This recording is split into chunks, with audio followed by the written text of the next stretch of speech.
Wapendwa watazamaji wa MBC TV, kwa majina naitwa Agnes Bosco, ni mzaliwa wa Kigoma, Tanzania. Ningependa tuimbe wimbo huu kwa wale wanaonitazama.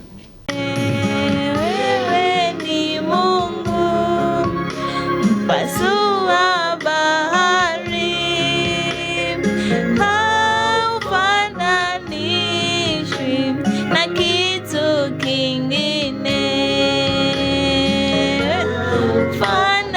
Fananishwi na kitu kingine.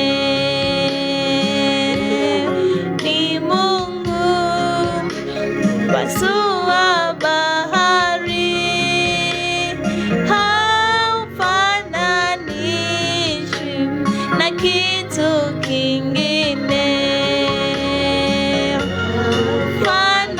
Fananishwi na kitu kingine. Unafanya